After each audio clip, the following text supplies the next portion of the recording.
एक बार पुनः स्वागत है आप सभी का हमारे चैनल पर। जैसा कि आपको पता है कि हम लोग टीजीटी एवं पीजीटी भूगोल विषय की तैयारी कर रहे हैं। तो आज आइए इस क्लास में हमें क्या पढ़ना है। आज इसमें हम पढ़ते हैं सूर्य का प्रकाश एवं उसके स्वरूप, अर्थात सूर्य का जो प्रकाश होता है वो किन किन स्वरूपों में हमारे वायुमंडल में या हमारे धरातल पर आता है। यही हमारा आज का टॉपिक है। तो सबसे पहले आपको हम बता दें, जो सूर्य का प्रकाश है ये आपके विकिरण के माध्यम से, यानी लघु विकिरण के माध्यम से आपके धरातल या वायुमंडल में प्रवेश करता है। तो वो जो आपका विकिरण होता है वो 3 भागों में रखा जाता है। ठीक, तो सूर्य का जो प्रकाश है यहाँ पे हम देखेंगे। ऐसे पहले हम यहाँ पे बना लेते हैं थोड़ा सा सूर्य को। ये आपके सूर्यदेव हैं। अब सूर्यदेव ये आपकी धरती माता है, जिसे आप धरातल कहते हो। तो सूर्य देवता और धरती माता। अब प्रकाश आपका आता है भैया यहां से ऐसे ही। तो ये जो प्रकाश आपका सूर्य का धरातल पे आता है 3 स्वरूपों में आता है। अब इन स्वरूपों का आपके वायुमंडल में कई भाग होता है, आप जानते हो। तो जो काम के भाग हैं उसको यहाँ पे हम बना देते हैं। तो काम का भाग आपका है जो आपका है आयन मंडल,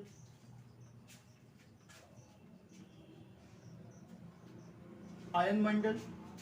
इसके बाद आपका है ओजोन परत,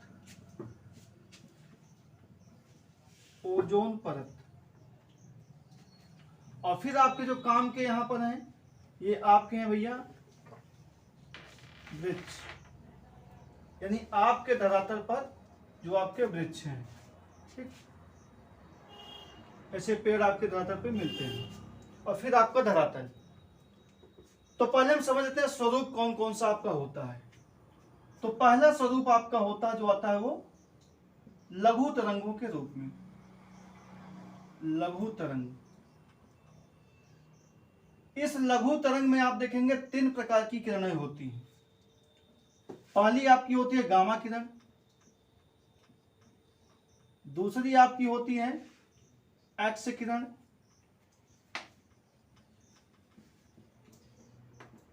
पहली गामा किरण, दूसरी आपकी एक्स किरण, और तीसरी आपकी होती है जो वो आपकी होती है परावैगनी किरण। परावैगनी यानी आपकी अल्ट्रावायलेट किरण। तो यानी इस लघु तरंग में 3 होती हैं, गामा किरण, एक्स किरण और परावैगनी किरण। दूसरा आपका होता है मध्यम तरंग। मध्यम तरंग में देखेंगे बच्चों तो आपका यह आता है, इसमें आपके प्रकाश तरंगे होती हैं। ठीक है ना, इन्हें दृश्य तरंग या प्रकाश तरंग कहा जाता है। इस बात को ध्यान रखिएगा, आपसे पूछा जाएगा कि प्रकाश किसको दृश्य तरंग कहा जाता है या किसको प्रकाश तरंग। तो सूर्य से आने वाली मध्यम तरंगों को प्रकाश तरंग या आपके दृश्य तरंग कहा जाता है। अब सूर्य से आने वाली जो प्रकाश तरंग आपकी होती है या आपका जो दृश्य तरंग आपका होता है, तो यहाँ पर देखेंगे इसमें 7 रंग आपके होते हैं। ठीक है ना, उसके लिए आप जैसे आपका इंद्रधनुष आता है, ठीक है ना, तो उसमें देखेंगे आपके। तो ये जो 7 रंग इसके होते हैं इसको यहाँ पे हम आपको बता देते हैं। ये आपका ऐसे VI VGYOR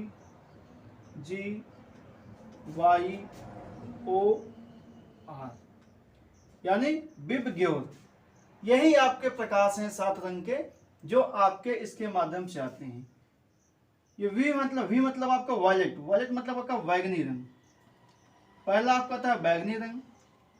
I से इंडिगो यानी आपका जामुनी कलर। इस समय जामुन की सीजन चल रही है, आप लोग खा रहे होंगे खूब, गांव में इसमें खूब मिलती है जामुन। उसके बाद फिर आपका B मतलब आपका ब्लू यानी आपका नीला रंग। G मतलब आपका ग्रीन यानी हरा रंग। Y मतलब येलो यानी आपका पीला रंग। और ओ आपका ऑरेंज यानी आपका नारंगी, और आपका आर से हो गया रेड यानी आपका लाल। तो भैया इन प्रकाश तरंगों में आप देखोगे आपके 7 रंग आते हैं, जिसमें आपका है बैगनी, जामुनी, नीला, हरा, पीला, नारंगी, लाल। तो 7 रंग आपको ध्यान रखना है।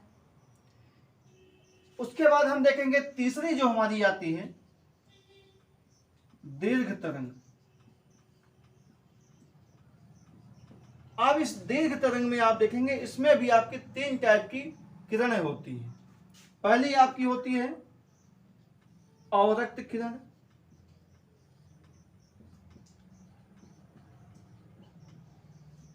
दूसरी आपकी होती है सूक्ष्म तरंग या किरण, और तीसरी आपकी होती है रेडियो तरंग। तो सबसे पहले आपने देखा कि धरातल पर जो सूर्य का प्रकाश आता है इसमें 3 भाग होते हैं।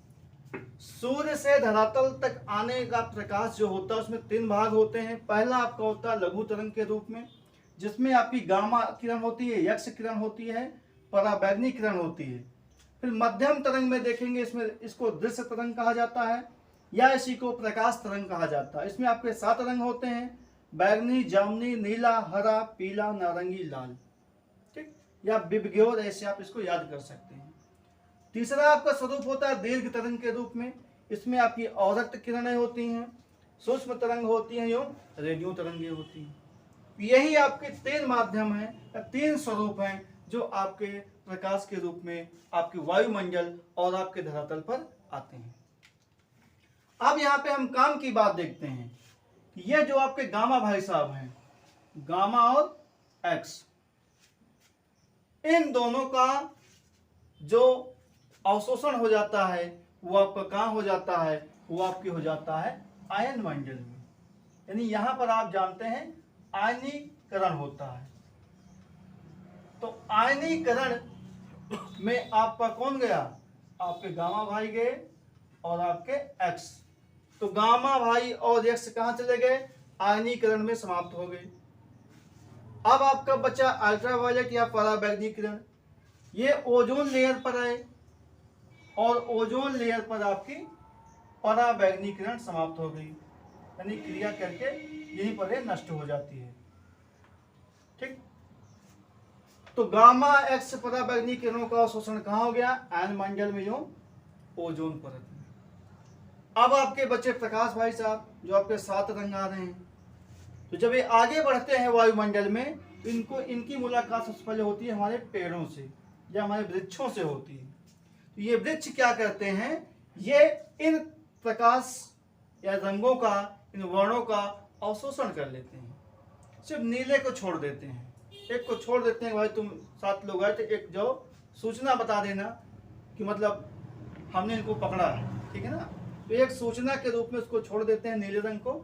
आप जानते हो उसका प्रकीर्णन भी होता है और उसी वजह से आपका आकाश नीला दिखाई देता है। तो इन रंगों का अवशोषण कौन करता है, हमारे धरती पर मौजूद पाए जाने वाले वृक्ष करते हैं। बाकी आप ये दीर्घ तरंगे हैं जो कि आपके वायुमंडल में आती हैं और इससे वायुमंडल का तापमान आपके बढ़ता है। तापमान तो सबसे बढ़ता है, ठीक है ना। वो वायुमंडल में पीछे हमने आपको बताया है कि किन परतों में कैसे तापमान बढ़ता है और कैसे क्या होता है। तो एक छोटा सा टॉपिक था आपका ये प्रकाश और उसका स्वरूप। तो आशा करते हैं कि आप समझ गए होंगे सारी बातें। अगर कहीं पर थोड़ी सी भी कोई शंका हो तो आप ना चाहते हुए कमेंट कर सकते हैं, ठीक है ना। तो रिप्लाई आपको जरूर मिलेगा। तो चलिए मिलते हैं अगले वीडियो में किसी अन्य टॉपिक के साथ।